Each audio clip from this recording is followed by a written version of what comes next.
Hello everyone. आज बात करेंगे क्लास 11-12 सीबीएसई बोर्ड सेशन 2026-2027 के लिए मैथ्स का सिलेबस का डिस्कशन। आज के लेक्चर का पूरा फोकस हमारे क्लास 11-12 के मैथ्स सिलेबस को लेकर रहेगा। किस तरह के क्वेश्चन सीबीएसई रेगुलर बेसिस पे पूछ रही है और क्या चेंजेस इस बार के सिलेबस में हुआ है हमारे सिलेबस 2026-27 के जो रिलीज किया है इस बार सीबीएसई ने। और ये सारी बातों के साथ-साथ एक चीज़ पे हम लोग और थोड़ा डिटेल में बातें करेंगे कि किस तरह के क्वेश्चंस हमारे प्रीवियस ईयर और उससे प्रीवियस, या तो मैं ये कहूँ शॉर्ट्स में कि लास्ट 3 कंसेक्यूटिव ईयर्स के जो पेपर्स हैं, उन पेपर्स का एनालिसिस करने पे जो कोर निकल के आया है, जो एक समरी निकल के आई है, उस पर भी चर्चा करेंगे। क्योंकि जो आने वाले एग्ज़ाम्स हैं, उनमें जो क्वेश्चंस का लेवल है, अच्छा रहने वाला है क्योंकि सीबीएसई ने जिस तरह से सिलेबस में अपनी बातें कही हैं, जो-जो उसने सर्कुलर्स अपने रिलीज़ किए हुए हैं, उस पे उसने अपने काम किए हैं।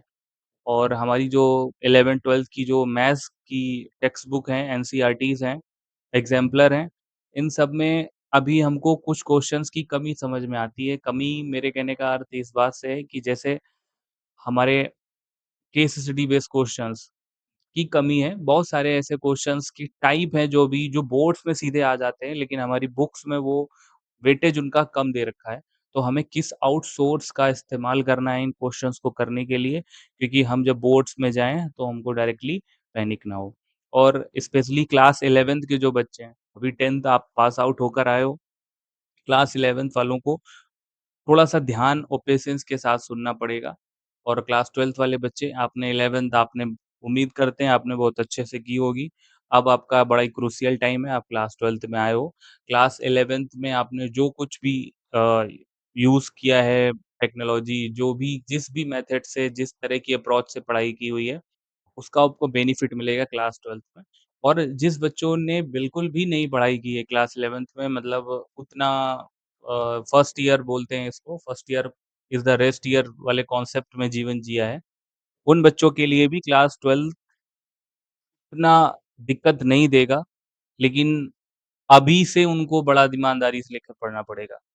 क्योंकि आप सोचो कि मिड ऑफ द ईयर आप तैयारी करो क्लास 12th के, तो कैलकुलस जैसे और एप्लीकेशन ऑफ डेरिवेटिव जैसे टॉपिक्स ऐसे हैं जो ऊपर से निकलेंगे आप।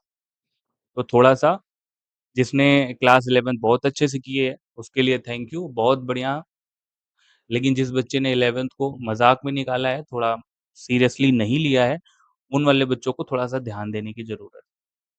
चलो आज सेशन को स्टार्ट करते हैं, वीडियो को आगे लेके चलते हैं और उसमें बात करते हैं कि किस तरह के क्वेश्चन सीबीएसई कंटीन्यूअस पूछ रही है और क्या-क्या चेंजेस इस बार के सिलेबस में देखने को मिला है। सीबीएसई मैथमेटिक्स 041 ये मैथमेटिक्स का कोड है हमारा। 2026-27 का हमारा सिलेबस है। क्या-क्या पेडागोजिकल अंडरस्टैंडिंग हम लोगों को डेवलप करनी है पेपर्स को करने के लिए, क्योंकि थोड़ी-सी हमारी, मतलब हम ये कहेंगे कि पैटर्न में तो चेंज तो हुआ है। थोड़ा-सा वो competency based questions, reason assertion based questions, hots questions, case study, applying, इस तरह के क्वेश्चंस ज़्यादा वेटेज बढ़ गए हैं हमारे पेपर्स में और बच्चों को यही प्रॉब्लम है कि वो कर नहीं पाते बोर्ड में, हालाँकि उनको आता है बट वो ऐसे क्वेश्चंस उन्होंने प्रैक्टिस नहीं किए हुए हैं अपने स्कूल टाइम पे, तो वो प्रॉब्लम करते हैं। तो थोड़ा-सा प्लानिंग करके ही हम आगो पढ़ाई को आगे लेकर जाएँगे, क्योंकि प्लानिंग बिना करे हुए हम डायरेक्ट पढ़ते हैं और फिर बोर्ड में पढ़े हुए भी सवाल हम नहीं अटेम्प्ट कर पाते हैं। तो थोड़ा-सा पेशेंस लेके पूरी बात को थोड़ा-सा 3 पार्ट में हमारे क्वेश्चन को डिवाइड किया गया है। यहाँ से थोड़ा ध्यान से सुनिएगा। मैंने कहा 3 से पार्ट में हमारे क्वेश्चंस जो पूछे जाने हैं, उनको डिवाइड किया हुआ है, जिसमें पार्ट फर्स्ट में 2 कैटेगरी के क्वेश्चंस पूछे जाते हैं। एक तो रिमेंबरिंग बेस्ड, एक होते हैं अंडरस्टैंडिंग बेस्ड। रिमेंबरिंग बेस्ड में डायरेक्ट फॉर्मूले अप्लाई करके आंसर निकालने वाले सवाल, फैक्चुअल बेस्ड क्वेश्चंस पूछे जाते हैं। अंडरस्टैंडिंग में थोड़ी से समझ आधारित क्वेश्चंस होते हैं। थोड़ा-सा आपको थोड़ा-सा टाइम लेके सोच के सवालों को अप्लाई करके करना पड़ेगा, मतलब डायरेक्ट फॉर्मूला अप्लाई नहीं करना है। इवन फिर भी ये वाला सेक्शन थोड़ा-सा ईज़ी है और इसका टोटल मार्क्स 44 मार्क्स का है और अगर मैं वेटेज कहूँ 100 में तो 55% इन्हीं दोनों का है। प्रॉब्लम जहाँ से बच्चों को होना शुरू होती है वो प्रॉब्लम सुन लो। अप्लाइंग बेस्ड क्वेश्चंस, अप्लाई करने वाले सवालों में वो प्रॉब्लम करते हैं। मैं भी एक क्वेश्चन पेपर किसी वीडियो में दिखाऊँगा कि ये क्वेश्चंस कैसे-कैसे, कहाँ पे, किस तरीके से पूछे गए हैं, उसको भी आपको दिखाऊँगा। अप्लाइंग वाले क्वेश्चंस, एनालाइजिंग वाले, इवैल्यूएटिंग वाले, क्रिएटिंग वाले, इन क्वेश्चंस को अगर मैं शॉर्ट में कहूँ, तो जो आपके केस स्टडी वाले क्वेश्चंस होते हैं, केस स्टडी बेस्ड क्वेश्चंस हो गए, हॉट्स क्वेश्चंस हो गए, एक्टिविटी बेस्ड क्वेश्चंस हो गए, ये वाले क्वेश्चंस का वेटेज है। और इनका वेटेज कितना है 25 और 20, आपका मिला के हो गया 45 और 55। क्या-क्या टॉपिक्स हैं आपको ज़रा ये भी देख लो। अलजेब्रा 25 मार्क्स की आएगी। सेट एंड फंक्शंस 23 मार्क्स के आएँगे। कोऑर्डिनेट ज्योमेट्री ये आप पढ़ के आए हो, क्लास 10th में आपने पढ़ा था, लेकिन उसका थोड़ा-सा एडवांस वर्ज़न आपको देखने को मिलेगा क्लास 12th में। Statistics and probability 12th marks की आएगी। कैलकुलस 8 मार्क्स का आएगा। सबसे ज़्यादा वेटेज देखा जाए तो हमारा किसका है? अलजेब्रा। सेकंड वेटेज में हमारा सेट और फंक्शंस, ये सारी चीज़ों को रखा गया है। कोऑर्डिनेट में वही आप मान लो थोड़ा-सा 3D का इंट्रोडक्शन करा देते हैं और सॉरी, आपको स्ट्रेट लाइन वगैरह थोड़ी-सी बातें की जाएँगी। थोड़ा-सा डिटेल में है, क्लास 10 से थोड़ा-सा एडवांस वर्ज़न है। अब बात करते हैं क्लास 12th का। 80 मार्क्स में जो पेपर आएगा, बोर्ड वाले बच्चों थोड़ा ध्यान से सुनना है। कैलकुलस आपकी 35 मार्क्स की है। सबसे ज़्यादा वेटेज हमारा कैलकुलस का है। कैलकुलस जिस बच्चे की गड़बड़ हो गई, यानी second math math class 12th में 2 एनसीईआरटी की बुक्स हैं, पार्ट 1 और पार्ट 2। जनरली पार्ट 2 में कैलकुलस में हम ये कहेंगे इंटीग्रेशन का पार्ट ज़्यादा है, हालाँकि फर्स्ट में भी है बस, बट क्लास 12 पार्ट सेकंड में थोड़ा-सा ज़्यादा है। सेकंड वेटेज किसका है? वेक्टर एंड 3D का 14 मार्क्स का। थर्ड में अलजेब्रा, 11th में अलजेब्रा 25 मार्क्स की आएगी, लेकिन क्लास 12th में आपके 10 मार्क्स की आएगी। रिलेशन फंक्शंस का वेटेज 8 मार्क्स का है। प्रोबेबिलिटी भी आपकी 8 मार्क्स की है। एलपीपी, लीनियर प्रोग्रामिंग प्रॉब्लम, ये क्लास 5 मार्क्स का है। अब ये देखो सबसे ज़्यादा जिसने एरिया कवर कर रखा है वो हमारा कौन-सा पार्ट है? कैलकुलस। तो कैलकुलस को थोड़ा-सा ध्यान से देखना है, स्पेशली इसमें भी इसमें कैलकुलस में एप्लीकेशन ऑफ अ डेरिवेटिव, ये एक टॉपिक है। इस पर बात करें हम लोग तो इस पे जो क्वेश्चंस पूछे जाते हैं, application based, applying based, case study भर-भर के पूछी जाती है।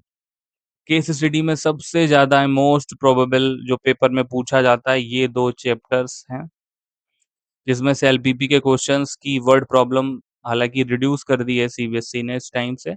तो सबसे ज़्यादा प्रोबेबिलिटी से क्वेश्चंस पूछे जाते हैं। टोटल थ्योरम, बेस थ्योरम और कंडीशनल प्रोबेबिलिटी से लेके क्वेश्चंस मतलब यूजुअली पूछे ही जाते हैं। 110% पूछे जाते हैं। वेक्टर 3D वेक्टर से एक लॉन्ग में क्वेश्चन पूछा जाता है, जो भी केस बेस्ड सवाल बन जाता है। फिलहाल application of a derivative calculus का ही अलग ही पार्ट है और प्रोबेबिलिटी से केस बेस्ड सवाल।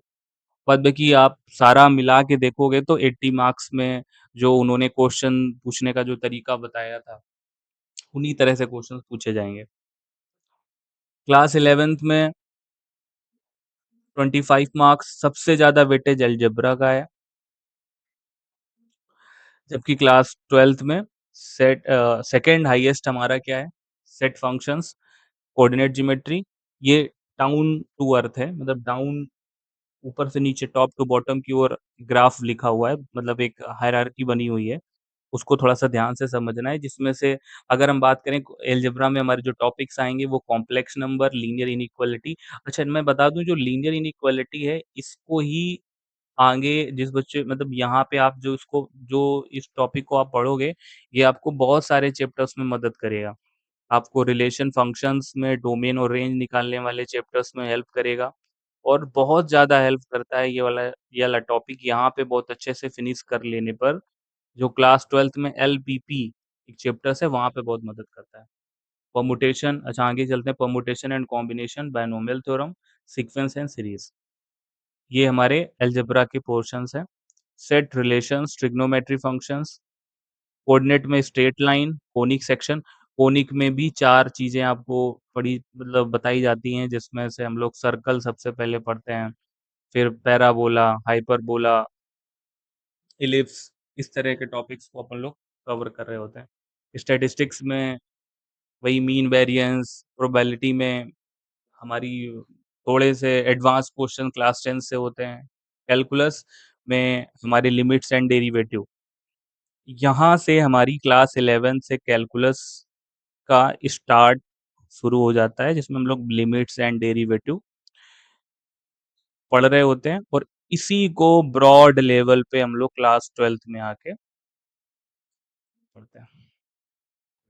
अब क्लास 12th का देख लो, मैंने पहले ही कहा था, पहले क्या सिलेबस का चार्ट दिखाया था, उसमें से सबसे ज़्यादा वेटेज 35 मार्क्स की कैलकुलस है।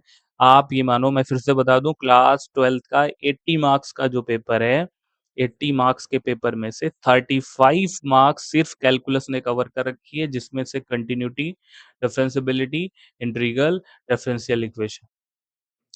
अब डिफरेंशिएशन, कंटिन्यूटी, डिफरेंशियबिलिटी, इसमें ही आपके डिफरेंशिएशन, एप्लीकेशन ऑफ एओडी बोलते हैं, एप्लीकेशन ऑफ डेरिवेटिव। इसमें हालांकि बहुत सारे चैप्टर्स होते थे, लेकिन सीबीएसई ने रिड्यूस कर दिए हैं, जिसमें से maxima, minima, increasing, decreasing, tangent, normal हालांकि डिलीट है। और रेट मेजरमेंट भी, रेट मेजरमेंट सिलेबस का हिस्सा है, अप्रोक्सीमेशन एक हुआ करता था, वो नहीं है। कंटिन्यूटी, डिफरेंशियबिलिटी, ये क्लास 11th में जो आपने लिमिट से डेरिवेटिव पढ़ी थी, उसका यूज आपको कंटिन्यूटी में देखने को मिलेगा, डिफरेंशियबिलिटी में देखने को मिलेगा। इंट्रीगल इंट्रीगल में आपको बहुत डिटेल में पढ़ना है, कम से कम मैथ्स पढ़ाने वालों के लिए 1-2 महीने का चैप्टर ही होता है, अच्छे से आराम से 1-1.5-2 महीने लग जाते हैं। मेरे कहने का मतलब सम अप करके यही है कुल मिलाकर, क्लास 12th में अगर आप हो और आपने क्लास 11th को उतने मन से नहीं भी पढ़ा है, तो उतना ज़्यादा डरने की ज़रूरत नहीं है। बस आप इतना ध्यान दो कि जो हाईएस्ट एरिया कवर कर रहे हैं, हाईएस्ट मार्क्स का कवर कर रहे हैं, उस टॉपिक्स को डिटेल में पढ़ो। क्लास 11th में लिमिट्स एंड डेरिवेटिव को थोड़ा अच्छे से रिवाइज कर लो। देन आप कैलकुलस को मजबूत करो, और भी टॉपिक्स हैं उनको भी मजबूत करो। हालाँकि आपको 11th पढ़ना चाहिए था मन से, बट नहीं किया है, तो फिर भी आप बेटर अच्छा बोर्ड लेवल पे आप बहुत अच्छा रिजल्ट ला सकते हो। सेकंड हाईएस्ट में किसका है? देखो, वेक्टर 3D ज्योमेट्री, इसमें भी प्लेन हुआ करता था, प्लेन डिलीट कर दिया है सिलेबस में बहुत पहले, तो थोड़ा-सा ज़्यादा नहीं है, मतलब आप vector form, Cartesian form, basic 3D geometry पे छोटी-छोटी बातें अब आगे पढ़ोगे तो समझ में आएगा। Relation and inverse trigonometry function, relations class 10th में भी सॉरी क्लास 11th में भी था और क्लास 12th में भी आ गया, जिसमें से रिलेशन फंक्शंस आप मैपिंग के थ्रू पढ़ रहे होगे, types of relations, one one, onto, into, any one, इस टाइप के बात करोगे। इनवर्स ट्रिग्नोमेट्री फंक्शंस, ये भी आप पढ़ोगे क्लास 12th में, इस तरह से डिस्कस करना है। और इसमें थोड़ी सी ग्राफिकल अंडरस्टैंडिंग, मैं तो ये कहता हूँ कि ये दोनों टॉपिक मतलब रिलेशन फंक्शंस एंड इनवर्स ट्रिग्नोमेट्रिक्स, इन सब में डिटेल में आपको ग्राफ की स्टडी कर लेनी है, क्योंकि ग्राफ की स्टडी कर लेने से आपको इंटीग्रेशन में एक डेफिनेट इंटीग्रल वाला पार्ट है, वहाँ पे सवालों को करने में बहुत ज़्यादा हेल्प होगी। अच्छा, लीनियर प्रोग्रामिंग, डायरेक्ट अब तो सवाल वर्ड प्रॉब्लम देते नहीं हैं, नॉर्मल सवाल पूछ रहे होते हैं, इक्वेशंस, इनइक्वालिटीज़ देते हैं, उनको एक ग्राफ के थ्रू आपको दिखाना है, मैक्सिमम, मिनिमम, कहाँ पे प्रॉफ़िट लॉस हो रहा है, रियल लाइफ़ से कनेक्ट करके बताते हैं, कुछ प्रॉब्लम्स दी जाती हैं, लेकिन वर्ड प्रॉब्लम नहीं है तो डायरेक्ट आपको ग्राफ बना के मैक्सिमम मिनिमम बताना है। अब सवाल आएँगे तब आपको बहुत अच्छे डिटेल में बताएँगे। बच्चों को सबसे क्लास 12th स्टार्ट बच्चों को कराते हैं लोग यहाँ से मैट्रिसेस में कंपल्सरी नहीं है but most of the schools में बच्चों को यहाँ से कराते हैं क्योंकि थोड़ा-सा ईज़ी बनता है, मैट्रिक्स एंड डिटरमिनेंट। प्रोबेबिलिटी में वही बेस थ्योरम, कंडीशनल प्रोबेबिलिटी की बात की गई है। कुल मिला के कहने का मतलब ये बस है 43% of entire board paper comes from this single unit which is calculus। उम्मीद कर रहे होंगे मेरी बात इतनी आपको अभी तक की तो समझ आई होगी। आगे चल रहे हैं हम लोग। The cognitive typology 80 marks theory papers. तो थ्योरी पेपर्स का जो 80 मार्क्स का है, पूरा प्रोसेस 80 मार्क्स को किस-किस क्वेश्चंस की कैटेगरी में रखा गया है, उसको थोड़ा ध्यान से देखते हैं। 80 मार्क्स का तो आपका पेपर आना है। जो 16 मार्क्स आएँगे यानी 20% वो एनालाइजिंग, इवैल्यूएटिंग और क्रिएटिंग बेस्ड क्वेश्चंस आएँगे। ये क्वेश्चंस की कैटेगरी है, टाइप है, इस टाइप के क्वेश्चंस आएँगे। 20 मार्क्स यानी 25% अप्लाई बेस्ड क्वेश्चंस आएँगे। Solve problem to new situations. बच्चे इन सवालों में बहुत दिक्कत करते हैं। उनको टॉपिक आ रहा है, सारे फ़ॉर्मूलाज़ आते हैं, लेकिन जब सवालों को नया रूप दे देते हैं, वो लोग रियल लाइफ़ प्रॉब्लम से कनेक्ट करके क्वेश्चंस तैयार कर देते हैं। तो प्रॉब्लम बच्चों को बहुत ज़्यादा आती है। लास्ट ईयर अभी क्लास 10th में एक हाइट एंड डिस्टेंस का सवाल था शायद, जिसमें उन्होंने कैरम बोर्ड से रिलेट कर दिया कोई। तो तो बच्चों को न्यू सिचुएशंस के सवाल हैंडल करने में भी बहुत दिक्कत आ रही है। ये मैं नहीं कह रहा, ये सीबीएसई का डेटा अभी स्कूल एजुकेशन पे एक रिपोर्ट आई थी, उसमें एक रिपोर्ट में आया हुआ है। बच्चे फैक्चुअल सवालों को बहुत अच्छा रिस्पॉन्स कर रहे हैं, लेकिन case study based questions and applying questions पे उतना अच्छा अभी रिस्पॉन्स निकल कर नहीं आया है। टीचर्स को भी इस पे काम करने की ज़रूरत है। 20 मार्क्स, 44 मार्क्स, सबसे ज़्यादा 55% है। रिमेंबरिंग फैक्चुअल डेटा, जो बच्चों फैक्ट फ़ॉर्मूले पढ़ के डायरेक्ट रिज़ल्ट अप्लाई करके आंसर निकालते हैं। अंडरस्टैंडिंग बेस, समझ बेस, आपने सवाल को समझा है, उसके आइडिया को उसके इंटरप्रिटेट किया है, ट्रांसलेट किया है, कंपेयर करके सवालों को, बेसिक्स हैं, ज़्यादा टफ नहीं आएँगे। बच्चों को बस प्रॉब्लम कहाँ पे आती है, ये 16 मार्क्स और 20 मार्क्स में। ये 44 मार्क्स का एरिया बच्चे आसानी से कवर कर ले जाते हैं। अब किसी एक वीडियो में मैं आपको बताऊँगा ये क्वेश्चन्स, एक क्वेश्चन पेपर बोर्ड का क्लास 12th का खोलकर मैं आपको उसमें ये बताऊँगा ये क्वेश्चन्स किस-किस कैटेगरी में आता है और इसको किस-किस, मैं आपको क्वेश्चन्स के नंबर्स भी बताऊँगा कि देखो 20 मार्क्स है, कहाँ पे 60 मार्क्स के कौन से क्वेश्चन पूछे गए हैं, किन क्वेश्चन्स को इवैल्यूएटिंग क्वेश्चन्स बोलते हैं, किन क्वेश्चन्स को क्रिएटिंग क्वेश्चन्स बोलते हैं। ये सारी हम आपको एक वीडियो में बताएँगे, अभी छोटा वीडियो लंबा हो जाएगा इस वजह से, बस इतनी ही बात हम आपके सामने करेंगे कि क्लास 12th का जो सिलेबस है 80 मार्क्स का, जो बोर्ड में आपको एग्ज़ाम देना है, उसमें 44 मार्क्स जो होंगे वो रिमेंबरिंग, अंडरस्टैंडिंग बेस्ड हैं। अप्लाइंग बेस्ड क्वेश्चन 20 मार्क्स आएँगे और 16 मार्क्स का जो वेटेज रहेगा जिसमें से एनालाइजिंग, इवैल्यूएटिंग और क्रिएटिंग के क्वेश्चन्स रहेंगे।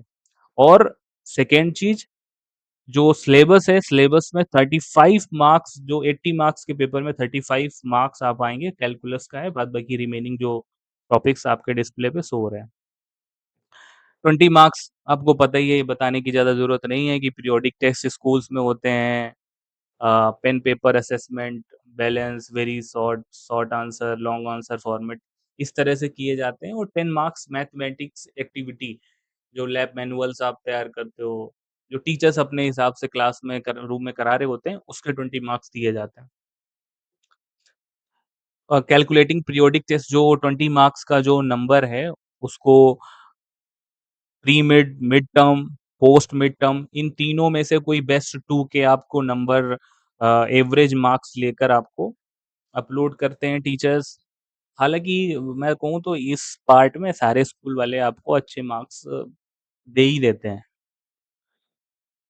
ये थोड़ा-सा आप मैं वीडियो स्लाइड शेयर करूँगा, आप पढ़ लीजिएगा। वही एक्टिविटी मार्किंग का बता रखा है कि किस-किस तरीके से करेंगे। अब ज़रा यहाँ सबसे ज़्यादा इम्पोर्टेंट स्लाइड आपके लिए ये वाली है।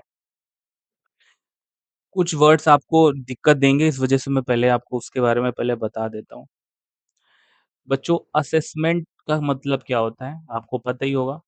असेसमेंट को मतलब हिंदी में बोल देते हैं इसको मूल्यांकन करना, किसी को जाँच करना, किसी को चेक करना, असेसमेंट करना बोलते हैं।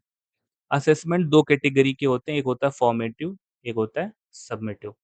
फॉर्मेटिव असेसमेंट का मतलब क्या है? सबमिटिव असेसमेंट का मतलब क्या है? ये दोनों वर्ड आपको बार-बार दिखेंगे आपके सिलेबस में, जो रिलीज़ किया गया है।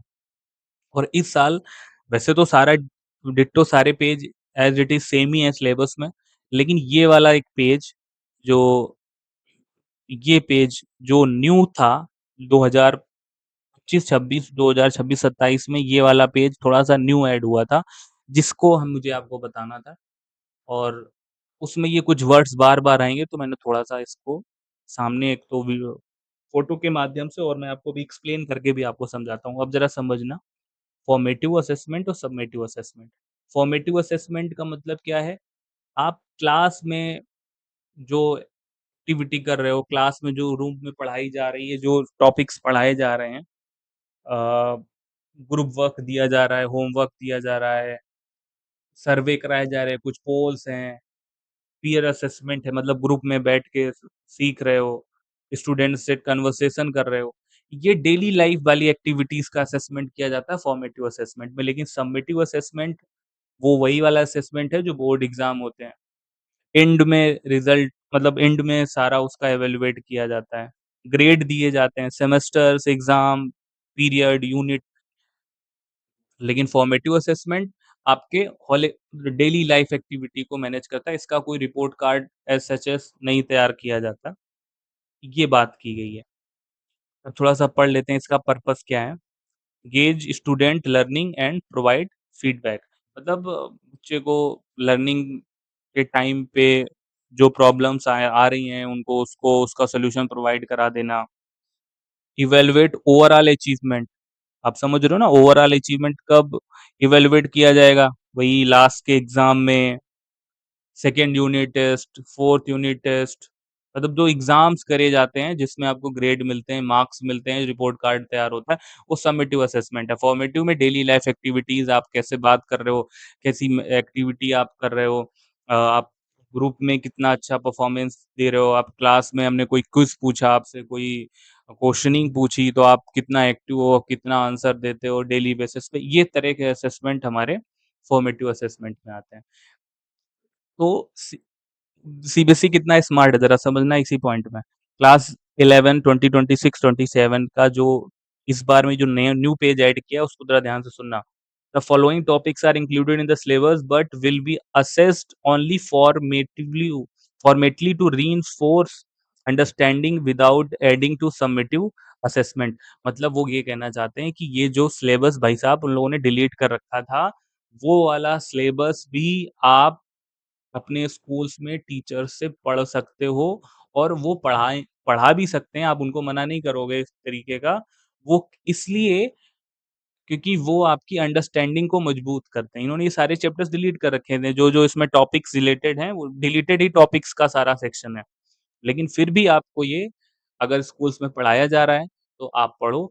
बट ये हमारे मेन एग्ज़ाम में, जैसे आपका फाइनल एग्ज़ाम है, उसमें ये टॉपिक्स नहीं पूछे जाएँगे, लेकिन अंडरस्टैंडिंग के लिए आपको ये टॉपिक्स पढ़ाए जाएँगे और आपको पढ़ना है as a formative assessment. Summative के लिए ये टॉपिक सेलेक्ट नहीं किए जाएँगे। समेटिव में वही जो सीबीएसई ने सिलेबस रिड्यूस करके दिया है, वही पूछा जाएगा। लेकिन फॉर्मेटिव में आपको ये अंडरस्टैंडिंग अच्छी डेवलपमेंट करने के लिए आपको ये सारा कुछ पढ़ना पड़ेगा। देखो ज़रा ये देखो मैं बायनोमियल थ्योरम हो गई, रिलेशन फंक्शंस में कंपोजिट्स ऑफ फंक्शंस होंगे, ऐसे-ऐसे करके थोड़ा-सा आगे करके बताया जाता है। ट्रिग्नोमेट्रिक फंक्शंस जिसमें sin x equal to sin alpha, theta equal to n pi plus minus 1 की पावर 1 इनटू माइनस माइनस 1 की पावर 1 अल्फ़ा। इस तरह से तब आपको पढ़ाया जाता है डिटेलिंग में। मैथमेटिकल इंडक्शन डिलीटेड है, बट अब आप जब क्लास 12th में पुरानी एनसीईआरटी देखोगे तो उसमें बहुत सारे भर-भर के क्वेश्चंस मैट्रिक्स और डिटर्मिनेंट में इसके मैट्रिक्स में खूब क्वेश्चंस इसके दिए हैं। इस टॉपिक से रिलेटेड क्वेश्चंस हैं। Binomial theorem, sequence and series में ये वाले क्वेश्चंस याद हो आपको, sigma n 1 plus 2 plus 3 and so on and n n plus 1 by 2, इस टाइप के सवाल पहले हुआ करते थे। अब सिलेबस का पार्ट नहीं है, बट स्कूल्स में पढ़ाए जाएंगे, आपको पढ़ना है, लेकिन आपको डरने की जरूरत नहीं है। इसका कोई भी बुक, कोई फाइनल एग्जाम में क्वेश्चंस नहीं पूछा जाएगा, एज अ फॉर्मेटिव असेसमेंट ही बस आपको ये पढ़ाया जाएगा। आगे बढ़ते हैं। The formative versus summative divide, मैंने जो बोला उसी को थोड़ा-सा शब्दों में लिखा हुआ है। द कोर सिलेबस का मतलब जो सीबीएसई ने ऑफ़िशियली हमको बता रखा है कि ये सिलेबस हमारी टेक्स्ट बुक का हिस्सा है जो एग्ज़ाम में पूछा जाएगा। Fully evaluate in the 80 marks theory exam, focus on mastery, speed and standard application. But the stress reduction filter select topics explicitly ring-fenced for internal understanding only. They integrate with existing chapters but do not add to the summative board assessment. मतलब कहने का मतलब summary कुल मिला के यही है, teachers for understanding do not test in boards, ensure meaningful learning without the academic anxiety. बच्चों को वो जो टॉपिक्स उन्होंने बताए हैं वो आपको बोर्ड में देके बच्चों का बर्डन नहीं बढ़ाना है, कोई स्कूल के एग्जाम्स में नहीं दिए जाएंगे। आपको बस एज अ इंफॉर्मेशन आपको वो चीजें भी पता होनी चाहिए। फॉर्मेटिव वही चीज, formative only topics class 11 checkmate, जो फॉर्मेटिव में टॉपिक्स आते हैं वही मैंने हालांकि अभी बताया था, फिर भी स्लाइड के माध्यम से सेट फंक्शंस में पर्टिकुलर यूनियन इंटरसेक्शन के जो प्रॉब्लम्स हैं, फंक्शंस कंपोजिशन, ट्रिग्नोमेट्री में वही sine y equal to sine A, cos y equal to cos A, sine square A equal to cos square A, इस तरह की ट्रिग्नोमेट्रिक इक्वेशन सॉल्व करने के जो क्वेश्चंस हुआ करते थे डिलीटेड हैं, बट स्कूल में पढ़ाए जाएंगे आपको एज अ फॉर्मेटिव असेसमेंट के लिए, पेपर का हिस्सा नहीं होंगे, आप पे कोई बर्डन नहीं बनाएंगे। इनइक्वालिटी में सेकंड वेरिएबल के सवाल जो आते थे डिलीटेड कर दिए थे, वो भी हैं इसमें। बायनोमियल में मिडल टर्म, सम फॉर्मूला, ये सारी चीज़ें। अलजेब्रा में mathematical principle of mathematical induction, proof, process, polar representation of a complex number, ये सारी चीज़ें आपको बताई जाएँगी, बट आपको टेंशन लेने की ज़रूरत नहीं है। कुल मिला के मेरे कहने का मतलब सारी बातों का सम अप इतना है कि क्लास 11th और क्लास 12th दोनों के सिलेबस में आपको इतना ध्यान रखना है कि क्वेश्चंस के जो वैरायटी है, उन क्वेश्चंस पे भी काम करना है। आप बुक्स लगा रहे हो, बहुत अच्छी बात है, लेकिन आप पीवाईक्यू के क्वेश्चंस आप उठा के देखोगे, तो आप ये देखो कि आपने जिस चैप्टर्स के क्वेश्चन करे हैं, उस चैप्टर्स के केस स्टडी या फिर creating application based question, applying questions, इस तरह के क्वेश्चंस भी आप प्रैक्टिस करो, क्योंकि आपको बोर्ड में डायरेक्ट क्वेश्चंस मिलने पे परेशानी मत हो। और क्लास 12th वालों, फिर से बता रहा हूँ, कैलकुलस को मजबूत करो, और भी टॉपिक्स हैं उन पे काम करो। क्लास 11th वालों के लिए, आप लोग क्लास 10 पास आउट होके आए हो, आपके लिए हो सकता है आपको ये लग सकता हो कि मैथ्स थोड़ी डिफिकल्ट है, मैथ बड़ा है, क्योंकि आप 10th में बहुत लिमिटेड सिलेबस था, लिमिटेड चैप्टर्स हुआ करते थे। क्लास 11th में बहुत ज़्यादा नया लगेगा, बिल्कुल से नया-नया महसूस करोगे, फ़ील करोगे, लेकिन अ, मैं आपको पूरे विश्वास से बता सकता हूँ कि बड़ा एन्जॉय होने वाला है, बहुत मज़ा आने वाला है, आप ईमानदारी से अगर आप पढ़ाई को करोगे, इतना डिफिकल्ट नहीं है। बस जो न्यू चेंजेस हो रहे हैं, अगर उनको ध्यान में रखकर तैयारी कर रहे हो, आप पुराने ट्रेडिशन पे करोगे, बिल्कुल भी बेनिफिट नहीं होने वाला। आप स्कूल्स में अच्छा करोगे, लेकिन कभी बाहर के एग्ज़ाम में बैठोगे, सीबीएसई जो कंडक्ट कराती है, एनटीएससी लेवल पे एग्ज़ाम होते हैं, ओलंपियाड लेवल, वहाँ पे अच्छी परफॉर्मेंस नहीं कर पाओगे। तो न्यू पैटर्न को भी दिमाग में रखो, न्यू पैटर्न के क्वेश्चंस पे प्रैक्टिस करो। एनसीईआरटी टेक्स्ट बुक्स के जो बाहर के क्वेश्चंस हैं, उसके लिए आपको पीवाईक्यू का ही सहारा लेना पड़ेगा। और अभी आने वाले वीडियो पे मैं आपको बताऊँगा नेक्स्ट वीडियो में कि कौन-कौन सी स्पेशली बुक्स आप रिकमेंड कर सकते हो पढ़ने के लिए। आज के वीडियो में बस इतना ही। Thank you so much.